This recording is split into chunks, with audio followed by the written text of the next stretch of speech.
Cristiano Ronaldo aura 41 ans, quand le coup d'envoi de la Coupe du Monde 2026 sera donné, et presque tout le monde a déjà décidé que ce serait son enterrement footballistique, un symbole qui s'accroche, une légende qui joue avec son héritage. L'opinion dominante est confortable, rassurante et presque unanime. Il n'y a qu'un problème avec cette analyse.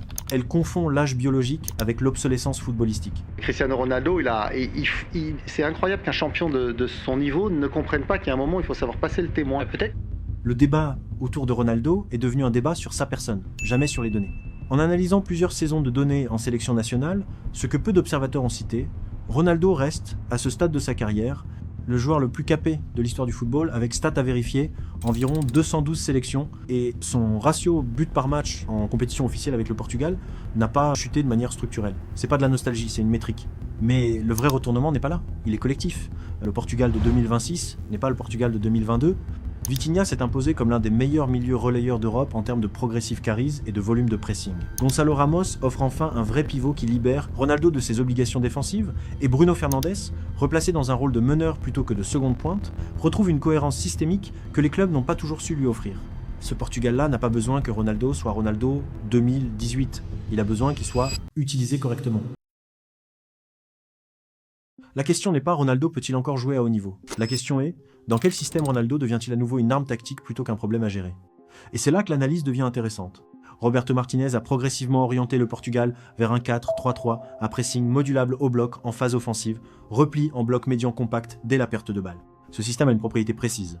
Il libère l'attaquant axial de toute responsabilité défensive structurelle, à condition que les deux milieux relayeurs absorbent le volume de récupération. Vitinha et Bruno Fernandes remplissent exactement ce contrat. PPDA du Portugal en qualification à comparer avec la moyenne européenne. Dans ce cadre, Ronaldo n'est plus un pressing forward. Il est un finisseur positionnel, ce que les analystes anglais appellent un penalty box striker, qui exploite les espaces créés par la densité collective. Ce profil, à 41 ans, est précisément celui qui vieillit le mieux. Luka Modric l'a démontré en milieu de terrain. Miroslav Klose avait encore marqué à 36 ans en Coupe du Monde. Le corps vieillit, la lecture de jeu, elle, s'affine. Ronaldo ne court plus pour créer, il se positionne pour conclure.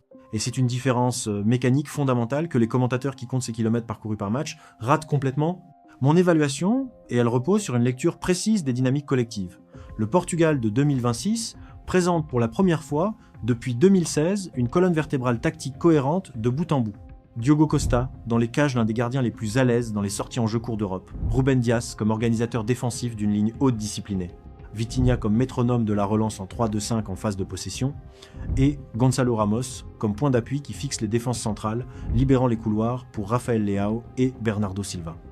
Dans cette architecture, Ronaldo n'a qu'une seule mission, être au bon endroit quand le bloc adverse se comprime. C'est la mission la moins physique du football. C'est aussi la plus difficile à maîtriser, et il la maîtrise depuis 20 ans. Ce que peu d'observateurs ont remarqué, les équipes qui ont remporté les dernières Coupes du Monde ne sont pas celles qui avaient le meilleur joueur du monde. Elles avaient le système le plus difficile à déséquilibrer.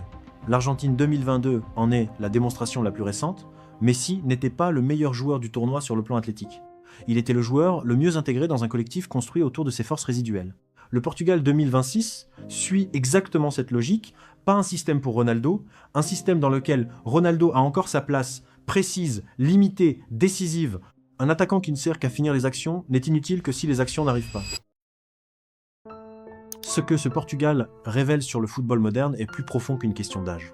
Il révèle que les équipes les plus dangereuses en tournoi ne sont pas celles qui dominent une saison entière. Elles sont celles qui savent concentrer leur qualité sur 7 matchs en 4 semaines. Et les tournois courts favorisent les systèmes stables, pas les individus transcendants. L'analogie historique la plus documentée ici est celle du Brésil 2002. Ronaldo, l'autre, revenait de 2 années dévastées par des blessures et des crises médicales. Personne ne l'attendait. Le sélectionneur Luis Felipe Scolari avait construit un bloc défensif rigoureux derrière lui, Rivaldo et Ronaldinho, libérant Ronaldo de toute obligation autre que finir. 8 buts en 7 matchs, meilleur buteur du tournoi, champion du monde. La leçon est mécanique, pas romantique. Un attaquant déclinant physiquement, mais intégré intelligemment dans un système collectif solide, surpasse systématiquement un talent brut mal utilisé. Le Portugal n'a pas besoin que Ronaldo soit immortel. Il a besoin qu'il soit bien placé. Quand un sélectionneur parle de rôle plutôt que de titularité automatique, le débat a déjà changé de nature. Dans 2 ans, 2 scénarios sont possibles. Soit le Portugal s'effondre en quart de finale, et Ronaldo devient le symbole d'une génération qui n'a jamais su gagner ensemble. Soit il soulève ce trophée à 41 ans, et tout le monde dira qu'il l'avait vu venir. C'est ça, le paradoxe Ronaldo. Il est simultanément le joueur le plus analysé de l'histoire du football moderne, et le moins bien compris. La plus grande carrière individuelle de l'ère contemporaine ne se conclura être que par un titre collectif.